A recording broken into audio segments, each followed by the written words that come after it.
आज इस वीडियो में हम लोग देखेंगे दो मेन टॉपिक है आपका सोलेनोइड के बाद टॉरॉइड और दूसरा है current carrying conductor, parallel current carrying conductor. अब इसमें दोनों ही में आपको देखना है, दोनों चाहे टॉरॉइड है या चाहे आपका पैरेलल करंट कैरिंग कंडक्टर में कितना मैग्नेटिक फील्ड अलग अलग जगह पर अलग अलग तरीके से रहता है। तो मैग्नेटिक फील्ड पता लगाएंगे टॉरॉइड में, और पैरेलल करंट कैरिंग कंडक्टर में आप बताएंगे कि कब करंट जो होता है, करंट का डायरेक्शन जो होता है अगर अपोजिट है तो मैग्नेटिक फील्ड किस तरीके से जाएगा, और अगर सेम है तो कैसा रहेगा। तो ये दो टॉपिक जो एनसीईआरटी में दिए हुए हैं आप लोग इस वीडियो में अच्छे तरीके से समझेंगे और इसका नोट्स बनाएंगे। What is torrid? इससे पहले हम लोगों ने क्या देखा था, सोलेनोइड क्या होता है और उसमें क्या क्या एप्लीकेशंस हैं। तो यहाँ टॉरॉइड के बारे में समझते हैं। ये आपको एक टॉरॉइड का फिगर दिया हुआ है, इसमें जो दिखाया है आपको, ये एक तरीके से आप कह सकते हैं कि torrid consist of a wire uniformly wounded on A turns. Means कहने का क्या है कि a toroid can be conceived to closed solenoid for a small radius। मतलब ये कैसा सोलेनोइड जिसका रेडियस जो होता है बहुत ही छोटा होता है। इसीलिए ये जो आपको वायर्स दिखाए गए हैं, यहाँ पर वायर्स, ये लूप वायर जो दिखाए गए हैं वो अलग से आपको दिखाए जा रहे हैं, है ना। इसमें दिख रहा है बराबर, जैसे ये आपका एक क्वाइल है ना, कंडक्टर है सर्कुलर, उसके ऊपर ये क्वाइल के लूप्स हैं, ये लाइन से लूप्स दिए गए हैं। इसमें करंट आ रहा है, आपको शो किया गया है, और करंट इधर से आउट हो रहा है। मतलब एक ही क्वाइल को, एक ही वायर को यहाँ पर वुंडेड किया गया है। तो सोलेनोइड में भी इसी तरीके से होता है। तो उसके एक छोटा सा पार्ट हमने ले लिया, इसलिए कह रहे हैं कि toroid can be considered to closed solenoid of a small radius. इसलिए टॉरॉइड की डेफिनेशन क्या दिया है, a toroid consist of wire uniformly wound on a turn. Clear? This also the application of Ampere's law. Ampere circuital law आपने पढ़ा है, उसी की एप्लीकेशन है।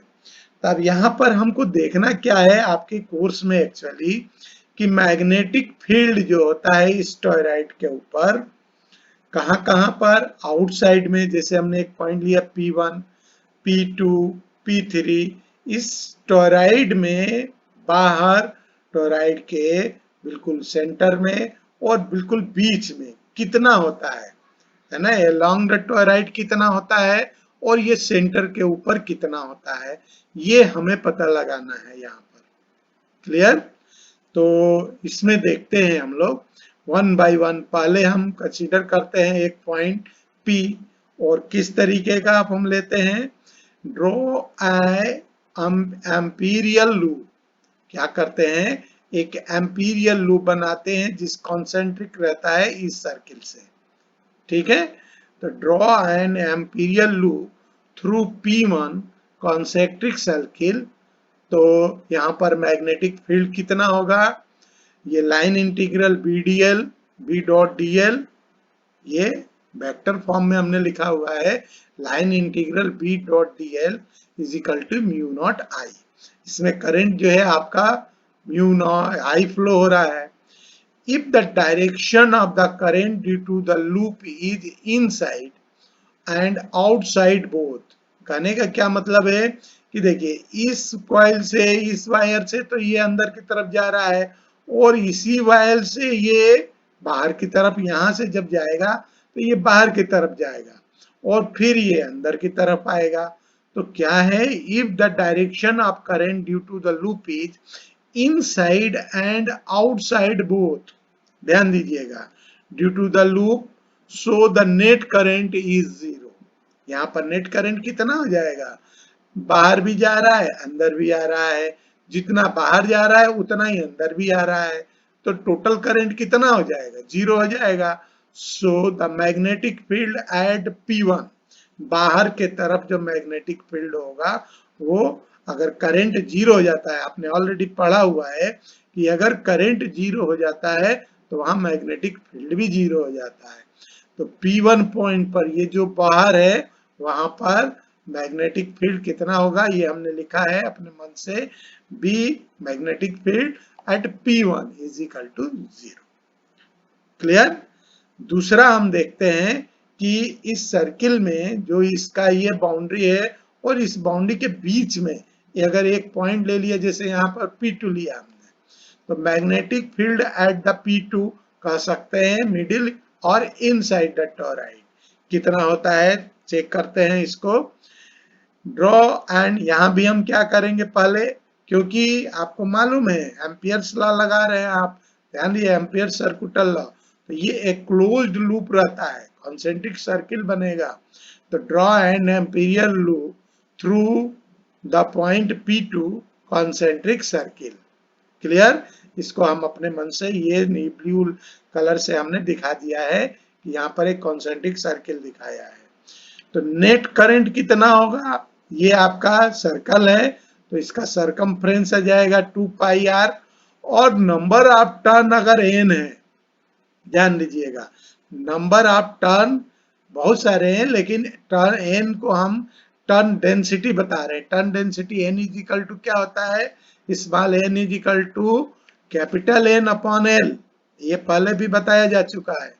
तो small n is equal to capital N upon L, then और r is equal to radius of the circle, ये दिखाया है।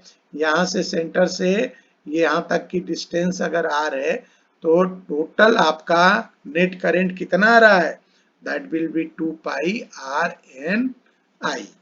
क्लियर।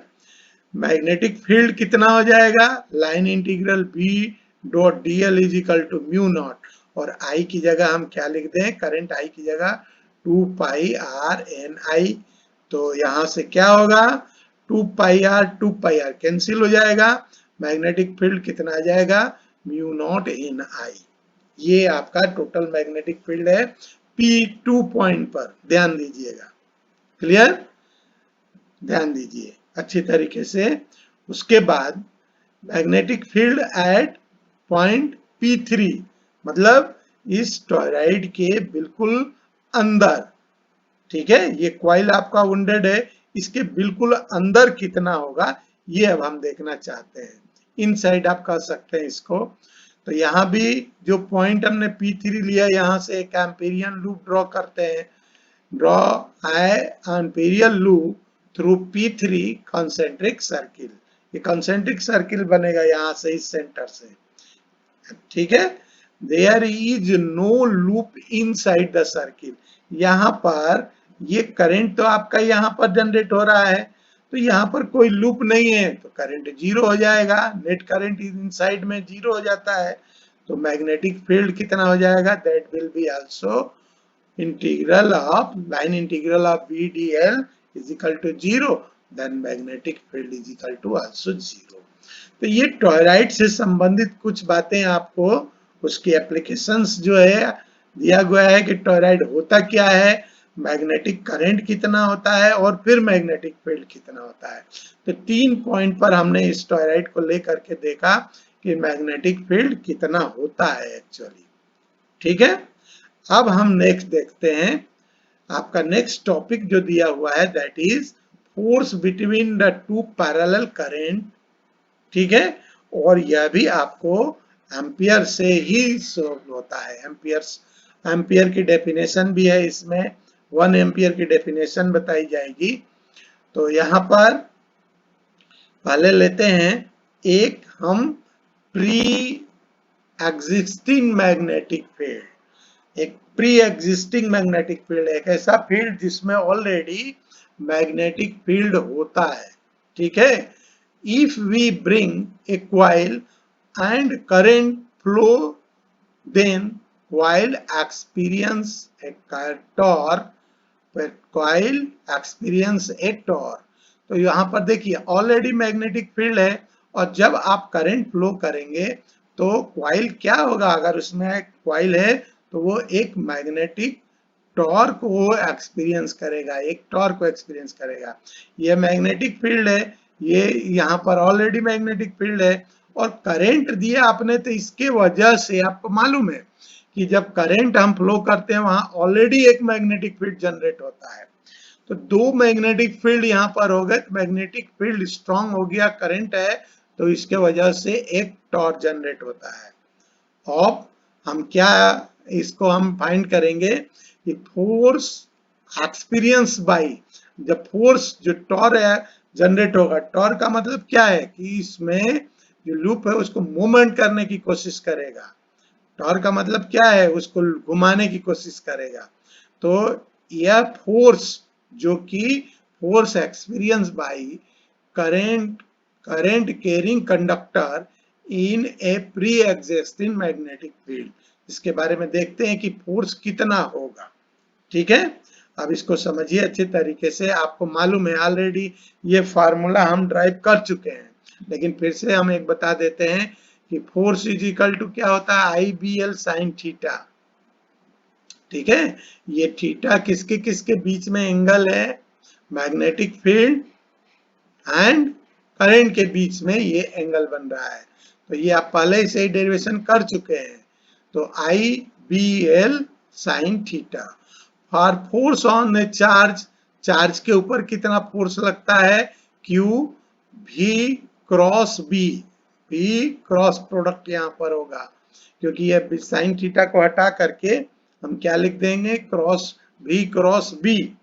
अब यहाँ पर जो एंगल बनेगा वो बी और बी के बीच में बनेगा। तो Q आपका चार्ज है, क्योंकि ले रहे force on the charge particle, Q into भी क्रॉस बी। अब v की जगह हम क्या लिख सकते हैं, velocity is equal to length upon time, L upon T दे दिया हमने, तो Q into L upon T cross B। अब L अपॉन टी की जगह पर हमने क्या लिख दिया, Q upon T into L cross B। और Q अपॉन टी क्या होता है, per unit time charge flow per unit time, that is the current I, and this is equal to ILB। इसको हम इस फार्मूले को और कैसे लिख सकते हैं, that will be F is equal to IBL sine theta. Clear है, ये ध्यान रखिएगा। ये ऑलरेडी मैंने तो ये अलग से आपको बता दिया है, ये कोई इस टॉपिक का कोई पार्ट नहीं है। ये फार्मूला हम डायरेक्ट बता सकते थे, लेकिन ये दोनों फार्मूले यूज होंगे आपको यहाँ पर, F is equal to I L cross B और F is equal to I B L sine theta. We can find the direction, और एक अलग से बात इसमें समझ लीजिए कि हम डायरेक्शन कैसे पता लगाएंगे। We can find the direction of force by left hand thumbs rule. ध्यान रखिएगा, force will be applied inward, force जो होगा हमेशा इनवर्ड इसमें लगेगा। क्लियर। अब देखिए इसमें दो पैरेलल कंडक्टर ले लिया हमने, current carrying conductor, force between two parallel current carrying conductor. ठीक है, तो ये दो कंडक्टर हैं आपके। करंट देखिए, ध्यान दीजिए, करंट यहाँ पर भी I1 है और यहाँ I2 है इस कंडक्टर में, लेकिन यहाँ पर क्या है, दोनों सेम साइड में है, दोनों का डायरेक्शन सेम है। तो दोनों का डायरेक्शन सेम है, तो मैग्नेटिक फील्ड हम कैसे निकालेंगे, राइट हैंड पाम रूल से। यह मैग्नेटिक फील्ड, पहले अगर हम I1 के लिए देखें, करंट इधर रहेगा, राइट हैंड पाम रूल लगाइए, यहाँ पर करंट का डायरेक्शन ये है, चार्ज आपका यहाँ पर है, तो उसके पर फोर्स जो होगा इस डायरेक्शन में मूव करेगा, इस डायरेक्शन में लगेगा। तो ये कैसा लगेगा, that will be magnetic field at the inside में लगेगा, ये ध्यान रखिएगा, ये इनसाइड में लगेगा। और दूसरी बात, I2 के ऊपर हम ध्यान दें कि I2 का भी करंट इसी डायरेक्शन में है, सेम डायरेक्शन में है, तो फोर्स किस डायरेक्शन में लगेगा, ये आपका इनसाइड में लगेगा, इस अंदर के तरफ। तो यहाँ पर जरूर दिख रहा आपको कि ये भी इधर है, ये भी इधर है, तो यहाँ पर जो फोर्स आपको ये दोनों इनवर्ड दिख रहे हैं, लेकिन इस तरफ जो लगेगा आप आगे देखेंगे कि ये जो है आपको अपोजिट लगेगा, लेकिन यहाँ पर दोनों दिखाई दे रहे हैं, दोनों अंदर की तरफ। तो क्या हो जाएगा, we can find the right hand palm rule, direction of force if the direction is same then both are attracted. ध्यान दीजिए, ये इस तरफ रहेगा, ये इस तरफ रहेगा, एक दूसरे को अट्रैक्ट करेंगे। तो ये भी इंपॉर्टेंट पॉइंट है, जब फोर्स आपका सेम डायरेक्शन में, करंट सेम डायरेक्शन में आता है, तो उन दोनों कंडक्टर के बीच में जो कि पैरेलल है, कैसा फोर्स लगता है, अट्रैक्शन का फोर्स लगता है। इसी तरीके से दूसरे बारे में अगर हम देखें, इस दोनों पैरेलल कंडक्टर हैं, लेकिन यहाँ पर क्या हो रहा है, इस डायरेक्शन में करंट फ्लो हो रहा है और यहाँ पर जो करंट है वो अपोजिट डायरेक्शन में है। तो फोर्स यहाँ पर देखेंगे, यहाँ फोर्स दोनों, ये जो है आपका, ये दोनों के दोनों फोर्स जो है आपके कैसे लगेंगे, ये इनसाइड लगेंगे, जिसके वजह से यहाँ पर मैग्नेटिक फील्ड जो होगा दो दैट विल बी आउटसाइड। ये मैग्नेटिक फील्ड है तो ये दोनों के बाहर की तरफ लगेगा, ध्यान रखिएगा। क्लियर।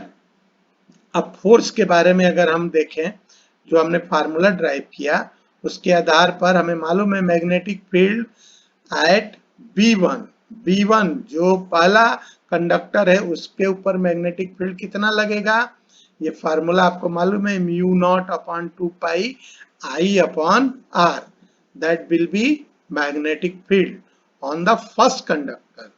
और फोर्स कितना लगेगा, force on conductor 2 due to the 1, force on 2 due to the 1 कितना लगेगा, दैट विल बी, इसमें अब I2 में जो 2 है उसके ऊपर I2 करंट जा रहा है, लेंथ हमने माना हुआ है L, मैग्नेटिक फील्ड किसके कारण, B1 के कारण, तो B1 sin theta, I2 F21 का क्या मतलब है, that will be force on 2 due to the first conductor, that will be I2 L B1 sin theta, I2L B, I2L, अब ये B1 sin थीटा की जगह हम क्या रख सकते हैं, mu naught upon 2 pi I upon R, पहले दिया हुआ है ये B1 sin थीटा की जगह हम ये चीज B sin थीटा की जगह हम लिख सकते हैं म्यू नॉट I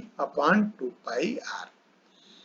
अब यहाँ पर फोर्स F21 को अगर L से हम डिवाइड कर दें तो दैट विल बी, L से डिवाइड करने का मतलब क्या है कि फोर्स पर यूनिट लेंथ कितना आएगा, दैट विल बी, ये रिड्यूस हो जाएगा, mu naught upon 2 pi I R2 upon R।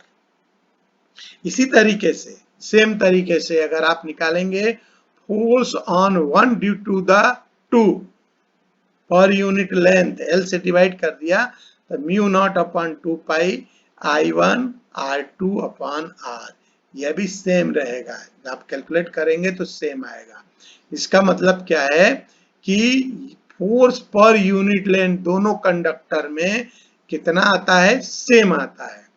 लेकिन एक बात यहाँ पर जो रिजल्ट निकल के आ रहा है कि when the current in opposite direction, current जब अपोजिट डायरेक्शन में है तो रिपल्सन, ये दोनों रिपल्सन फोर्स में एक्सपीरियंस करेंगे, और जब करंट सेम डायरेक्शन में है तो दोनों अट्रैक्टिव फोर्स एक्सपीरियंस करेंगे। आप मैग्नेटिक फील्ड अगर निकालना चाहें तो that is the right hand palm rule से निकाल सकते हैं, और फोर्स, मैग्नेटिक फोर्स जो F निकालना चाहें उसको फ्लेमिंग के लिए लेफ्ट हैंड रूल लगाना पड़ेगा। ठीक है, ये दो इंपॉर्टेंट रिजल्ट आपको निकल के आ रहे हैं।